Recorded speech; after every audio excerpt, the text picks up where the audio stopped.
Right, started recording. Nice one.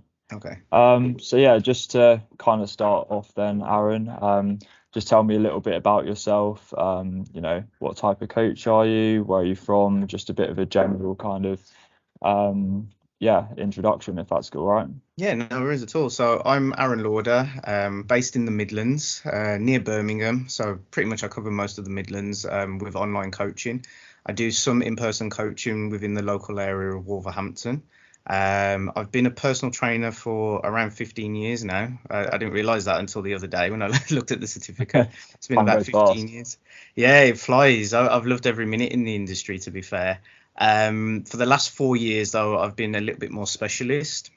I'm sort of more into a niche now in terms of calisthenics and bodyweight training, which is similar to gymnastics and parkour, or a combination of both.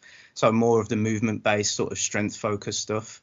So I've been doing that really for the last 4 years, teaching people how to, do handstands, pull-ups, all those kind of stuff, and also how to compete as well, because there's actually a lot of calisthenics competitions now. So I'm actually building a squad of people to go and compete, which has been really cool. Also, I'm actually an athlete as well. I actually go and compete myself in calisthenics. So I get to travel the world and do bits and pieces there, which is really, really cool. So in terms of my ethos around fitness, it is just to help people become as strong as they can and to build body confidence, and just to feel good about themselves. And then from that point, if they want to go on and do amazing things, or if they're happy with the way they are, then that's great for me, because I just want everybody to have that opportunity to be the best that they can be. Nice. And how did you kind of get into your how did you specialize? What kind of made you realize you want to work, with people within the park or in gymnastics? What was the reason for you kind of finding that specialty? To be honest, I'd started training in the gym from when I was 16. And I played a lot of sports like football, athletics, various different things like that. And I think, if I'm honest, gym training, like lifting weights and stuff, I'd done it for a long time, and I got to a point where, I'll be honest, I got bored. I got bored of it personally. It's not for everyone. For some people it is, but for me, I got really bored. So I started researching different ways of training and exercising, and came across like functional fitness. So I started learning how to sort of do functional fitness and implementing that into my PT sessions. And then from that, just constantly researching, I found calisthenics. I couldn't even say the word at first. But I clicked on a link and I was sold. I saw guys doing some insane things like muscle ups and things like that, which I never thought was ever going to be possible. So from that point, I made a point of trying to learn this, and even hired a coach, got taught as much as I could, and then went away and continued my journey on my own, self-taught and researched. And, this is where we are now at this point. So sort of giving back to others who are open to learning something a bit different, or who are bored, or who want to do functional fitness in a different way. Was it sort of like an inspiration for you to be coached and then go into coaching? Absolutely. I've always thought about having a coach, and I think as a personal trainer, you're very much open to that, because obviously you're coaching people and you want people to invest in you in order for you to sort of provide services that actually help them to achieve goals and feel better about themselves, because that's ultimately what everybody wants, to feel good about themselves. So for me, it made perfect sense that this was a whole new way of training, which I didn't understand. I didn't know how to get started. I didn't know where to start, what to do, how long I should do it for, etc. So it was a case of I had to find a coach, and I happened to find one of the best, who taught me pretty much as he could. And it gave me a solid foundation for me to then go away and progress and learn from. And I'm still in touch with that coach now anyway, from time to time, to check in. But it's made a massive difference to myself in terms of just understanding what I needed to do. Nice. And kind of, do you have any like general kind of principles as a coach, like that you always try to sort of implement into every session? Is there kind of some sort of core pillars that you live by that you kind of go into with your coaching? Yeah, I always focus on mindset, mindset first and foremost with anyone that I work with in any session. I want to make sure that first and foremost I know how their day's been, how they're feeling in that moment before we start the workout, because that just allows me to tailor the session around obviously their current feelings. Because let's be honest, we don't know how people are feeling on a day-to-day basis, and we don't know what's happened, say 15 minutes before the workout or even an hour before, etc. So I just try to get into their minds and sort of understand where they're at, and then that will gauge for me then whether I can push them a little bit more or whether they need a bit more of a slightly different approach, just so that we can get the best out of them in that session. And I also always make sure that I focus on mobility and flexibility before and at the end of the session, and always explain to the client in great detail why we're doing that. Because in terms of the stretching and flexibility, it might be different depending on what kind of workout we're doing. It won't always be the same. So I always like to make sure that they're fully educated and have all the sort of knowledge as to why we're doing these things. And then they can take that away. And, sometimes it might be too much knowledge, but they can take it away generally and sort of have a better understanding as to why they're doing those things. And then they're much more likely to repeat that sort of stuff because they understand it. Yeah, nice. And what kind of like drives you as a coach to kind of do your coaching day to day? What's your key motivation? So my key motivation, I'll be honest, having been the skinny kid for a very, very long time in most of the sports that I did, especially in football, I often got pushed off the ball and things of that nature. And the coaches, they never were keen on that back in the day. If you got pushed off the ball, it was always like, you need to be stronger, you need to be stronger. So that was pretty much drilled into me from such a young age. So I think as I got older, like I said, with weight training, it was very much a case of I was literally just doing it just because I think I'd suffered a bit of psychological trauma, so to speak, because I thought I always had to be stronger. So, lifting as much weight as possible to do that. But then, like I said, I found a different route with the functional aspect, which for me worked better because it was more relevant to sport and more relevant to everyday life. So my sort of ethos there is to help people just, like I said, be as strong as possible and fit for everyday life, fit for purpose. But at the same time to feel good about themselves, because having confidence in yourself and feeling good about your body is crucial nowadays. So many people are suffering with mental health, and I think fitness is such a massive key for that. If people can get into the gym, doesn't matter how they train, whether it's with weights or body weight, and get a workout in, 9 times out of 10 they're going to feel better about themselves and sort of able to cope better with the day and the challenges ahead. Yeah, and I think as well with mental health, a lot of people just sort of go to the gym on their own, in isolation, Yeah, and they're not necessarily, they might be sort of making an effort to go, which is fantastic. It's hard enough to get yourself to the gym sometimes, but I yeah, think having that kind of one-to-one contact with a yeah, coach who's making you train better and obviously yeah, become better at the activity, but also someone that you can kind of speak to about life and get on well with, and just sort of offload things that are going on in your own busy life, is just so important. yeah, So definitely. that's very much something we're kind of echoing at sports session as well, just the benefits of just having just someone to talk to, especially Yeah, during sort of hybrid working where you're working a lot at home, just working at your desk, and then you yeah, might be going to the gym on your own. You end up not really speaking to anyone, and you can just get more yeah. and more kind of caught up in your own thoughts, and it's detrimental to mental health. So yeah, there is just so many benefits to just seeing a coach, and I think obviously you're really echoing that in the way that you operate your business. Yeah, Just on, yeah, sorry, absolutely. go on. No, I was just saying, yeah, absolutely, fully agree with everything you're saying. It's so important that people have contact with others. We've been through a period of several lockdowns, haven't we, where for some people they didn't really have much contact, they were cut off, or it was kind of like this, which is still good, virtually, but at the same time, actually being in somebody else's space and that person actually being able to support you and actually listen to everything you're saying and see your facial expressions and your body language, that person will then be able to adapt to the things that you're saying and support you that little bit better. Yeah, 100%. I just wanted to ask as well, Mm. just how do you kind of operate your business? Do you have your own business, and do you promote yourself? Like how do you operate essentially?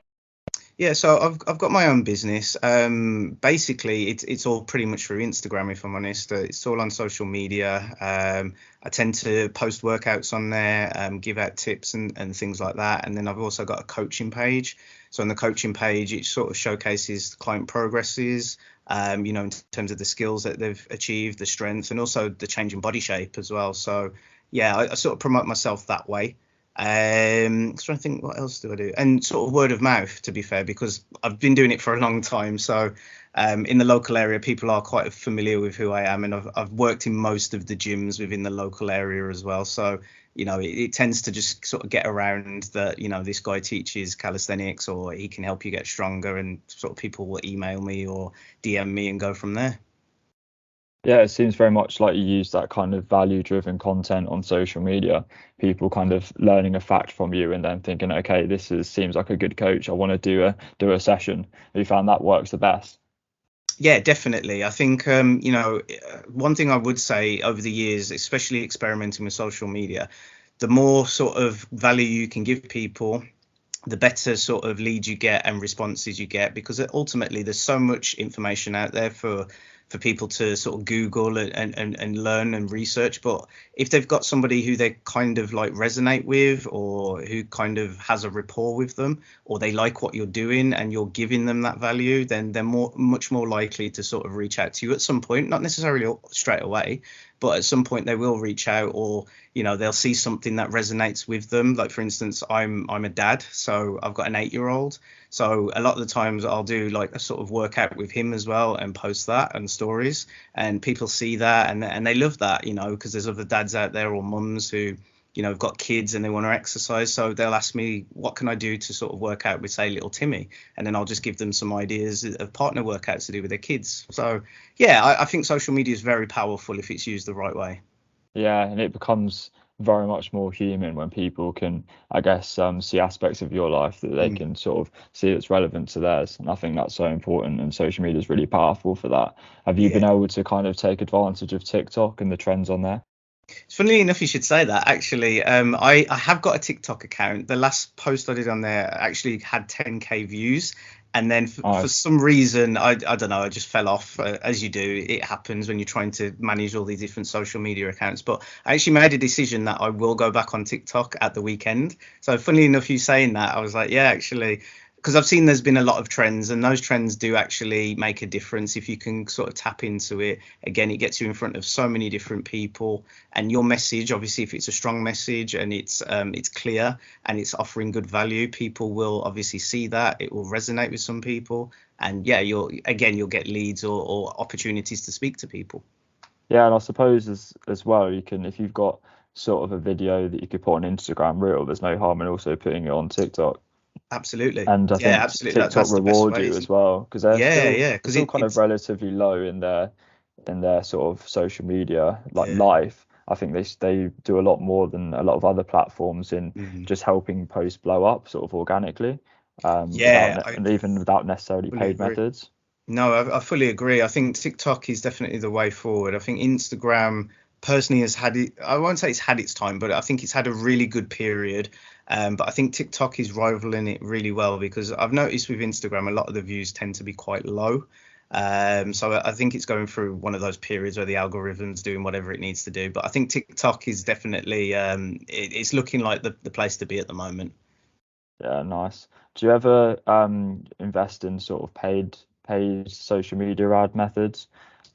Yeah, so I actually learned how to do Facebook ads during the first lockdown, which was actually really, really handy. I invested in, again, a coach or a mentor, if you like, to teach me how to do Facebook ads. And I actually did an ad campaign, which was actually really, really effective for me, because it allowed me to basically launch an online coaching program during lockdown, which helped a lot of people, and obviously provided me with some much needed income, being very honest, because it was a period where, as an in-person coach, you couldn't actually do any in-person coaching. Of course, So yeah. everything had to transition pretty quick. So yeah, paid ads are really, really powerful, and they're very, very effective if done the right way. And I think Facebook is probably one of the most powerfulest ways to do that, because it allows you to target so many people and be very specific. But I also know that TikTok ads are also very powerful as well. So I'll be looking into sort of learning a little bit more about how TikTok works in terms of ad promo.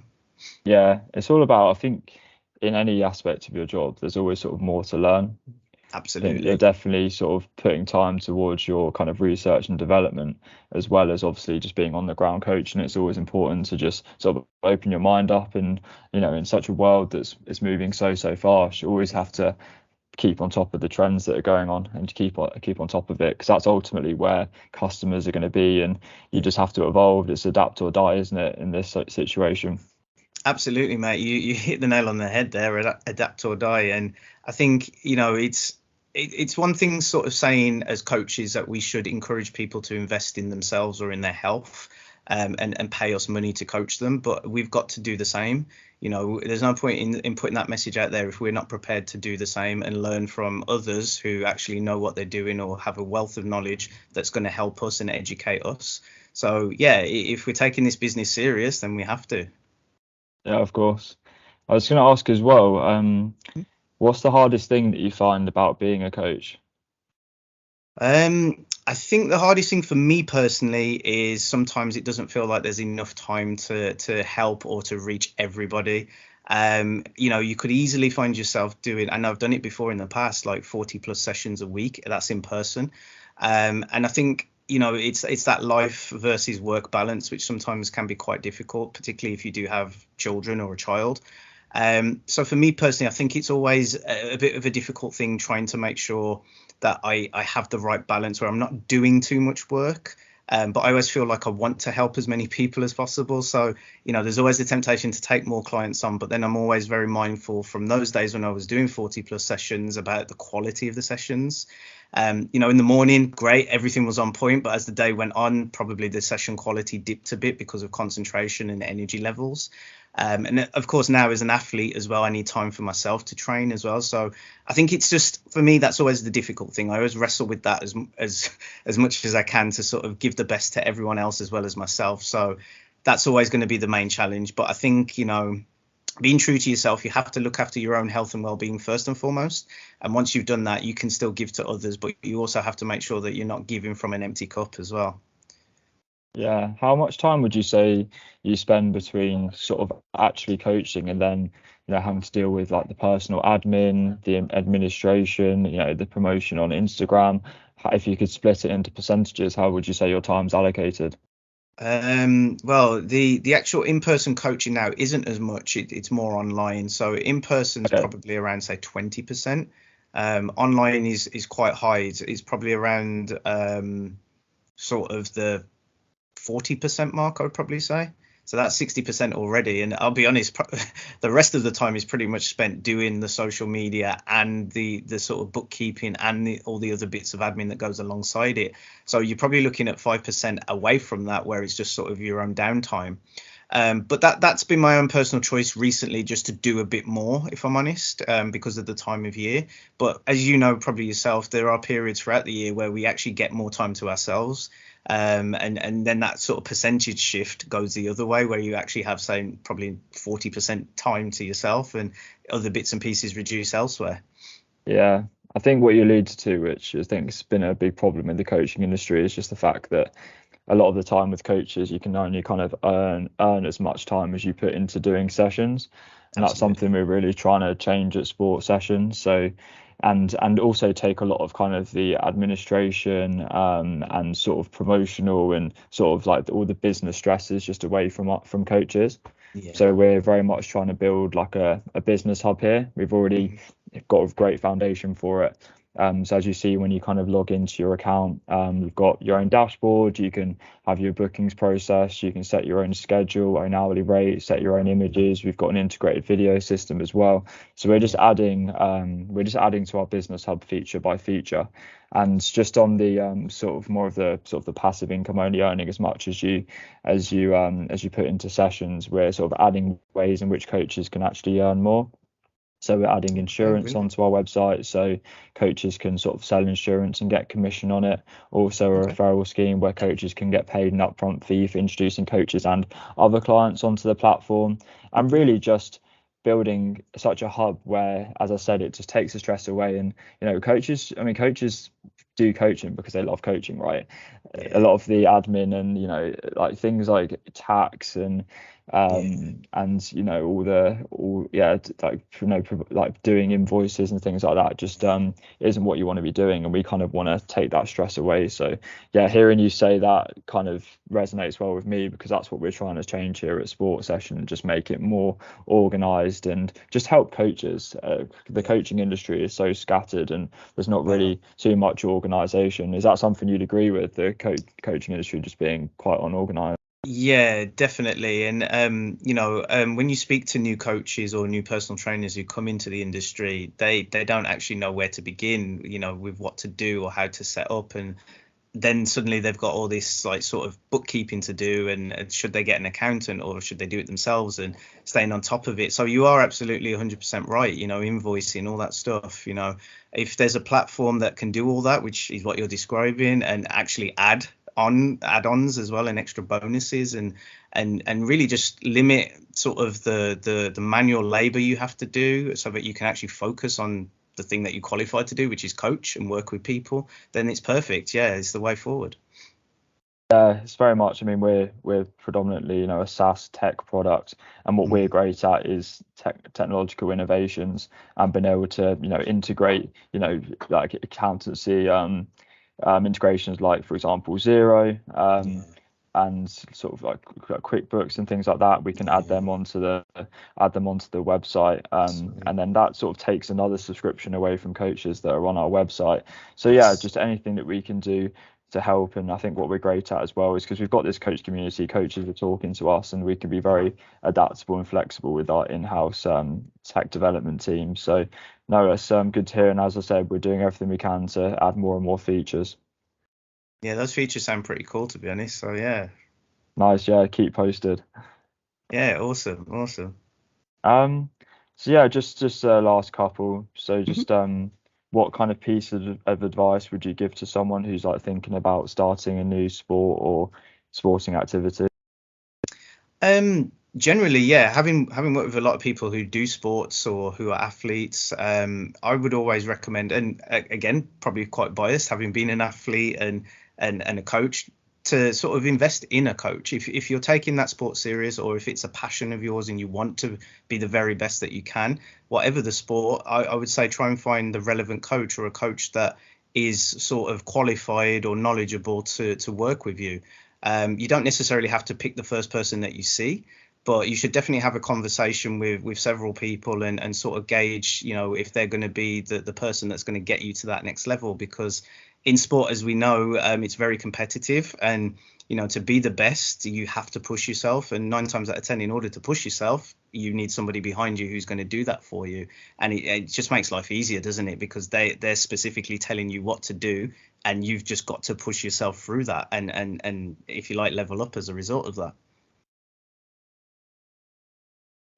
Yeah, yeah, totally agree. That's what we're here for, sports Yeah. coaching, and I think you just need that person Hmm. that pushes you. I think it's quite hard sometimes, like just thinking away from sports coaching. If I'm like I can get really passionate. I might watch something on Instagram and think, Hmm. okay, you know what, if this person's done that, I'm going to get into it. And that Hmm. point, your motivation levels are high. Then the Yeah. next day, I might be in a bad mood, or it might be Yeah. raining, or there'll be some kind of some variable that's made me just feel unmotivated, and then there's no one there to kind of say, actually, Yeah. snap out of it. You yesterday, that's what you wanted, and that's where what a coach is there for. They can be your best worst enemy at times. They can be Absolutely. really annoying. They're going to be up in your grill. They can be telling you Yeah. what you don't want to hear. At the end of the day, that's what's right for you, and you can never beat the Absolutely. dopamine and the serotonin and just seeing yourself progress. And it Yeah. just, as I said, it has great benefits to all aspects of your life, mentally, physically, and just and work as well. If you're doing sport and feeling good about yourself, you're just going to Yeah. be a better professional, and just better with your family, and just, as I said, all aspects of life. So it's just so No, important to have a absolutely. sports coach. Yeah, no, you're absolutely spot on, and I think what you alluded to is really, really key. And I meant to mention that, it actually kind of went out of my head. Motivation. motivation doesn't really last, as we know. You're quite right. It's something that changes on a daily basis, depending on what we're dealing with or how we're feeling. Whereas having a coach there who provides you with accountability and discipline, because it's discipline that gets you from A to B. It's not the motivation. The motivation comes once you are consistently disciplined. So you are absolutely spot on. If people are willing to invest in a coach, they will get results because the coach will hold them accountable. Brilliant. Yeah, that's it for the interview. Thank you so much. I've really enjoyed the conversation. It's been Same. brilliant. It's been Yeah, lovely to no, meet you. it's been a pleasure. Thank you for the invite. And no, honestly, I'm looking forward to seeing what we can do on this platform. To be honest, it Yeah, sounds yeah, great. yeah.